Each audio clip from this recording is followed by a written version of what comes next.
And I mean, there's a Cheetara with Snurf. Snurf. Is he blue?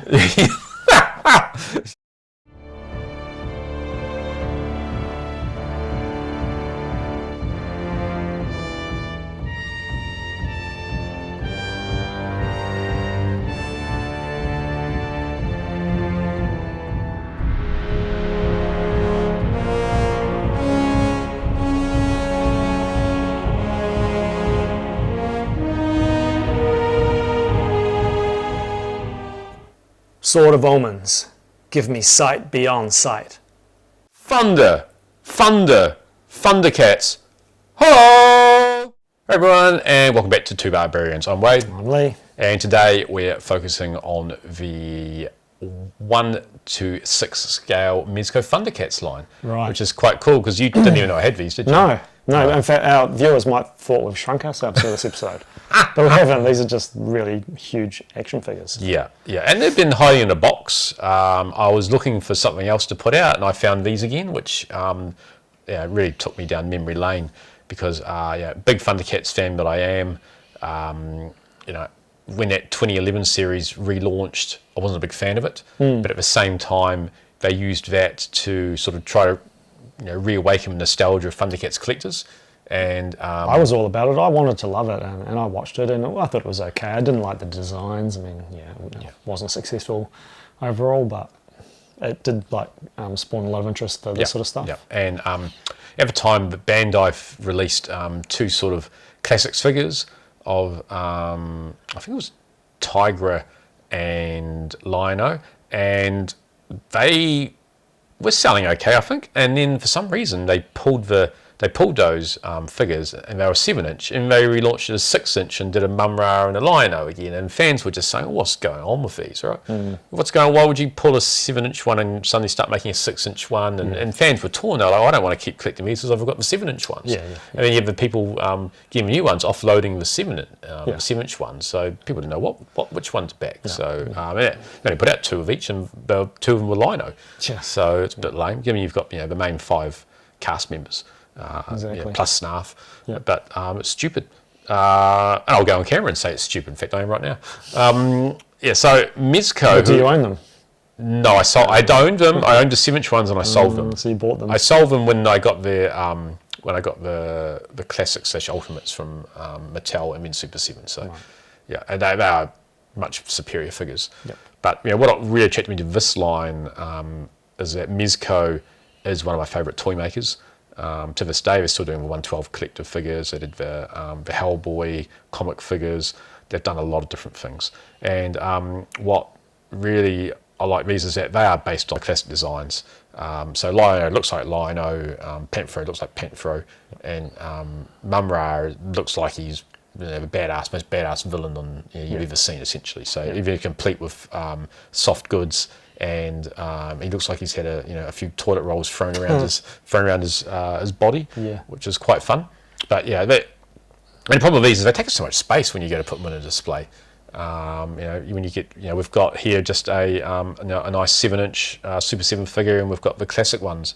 So we've got the old classic LJN figure, just to show you for scale purposes. The scale, right. And completely different. So easy to display, nice and easy to pose. Whereas these ones here, we spent the best part of 5 minutes just trying to get them to stay standing, right? Yeah. So some of these, like the articulation, do you want to describe what you've got on some of these? So Tygra was the last one that came out. So these originally came out in 2011 when Lino came out.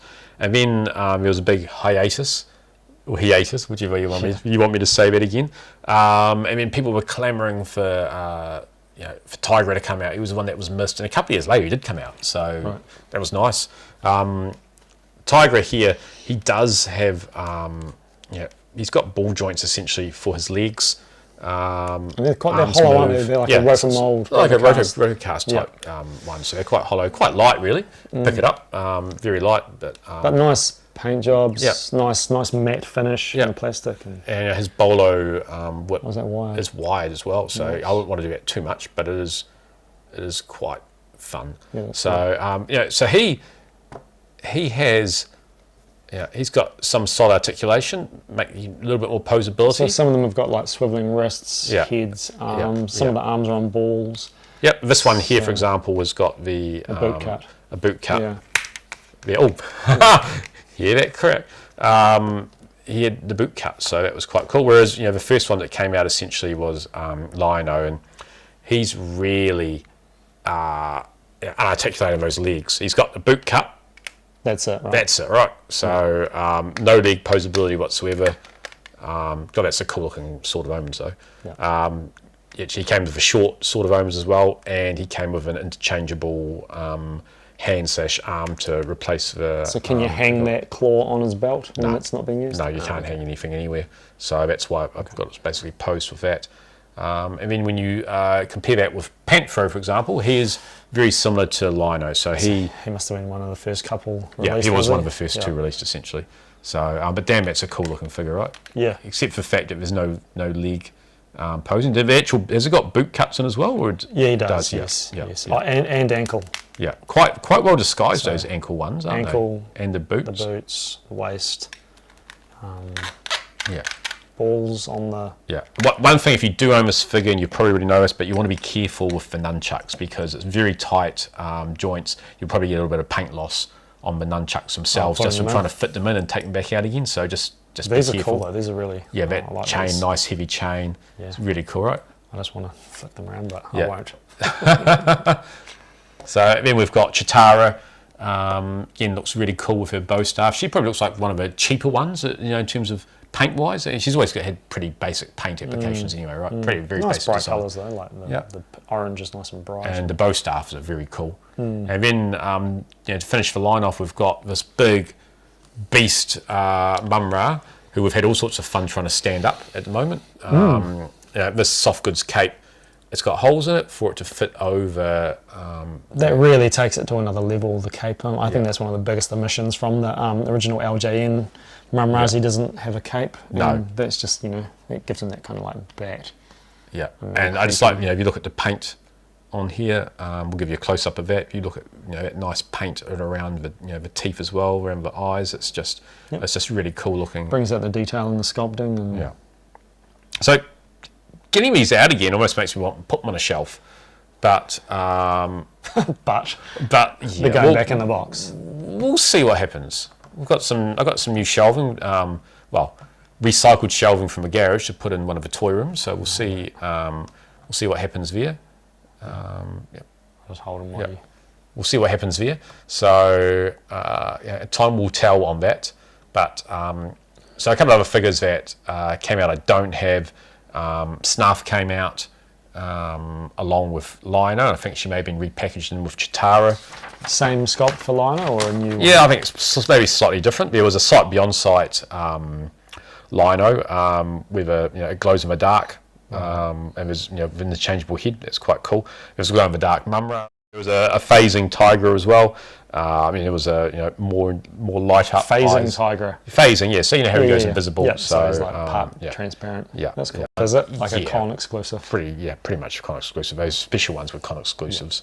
Getting your hands on those were weren't really with hassle unless you were there. So what's the value like on these days? So these are getting on 13, 14 years old? Yeah, they are. 15 years old? I wonder what the price is like. Yeah, well, what we'll do is we'll do a quick little eBay search and show that on the screen, eh?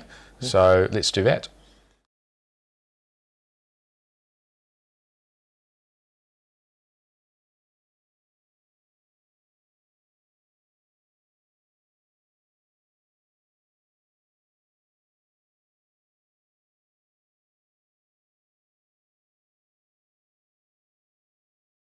So what do you think, Wade? Should we sell them?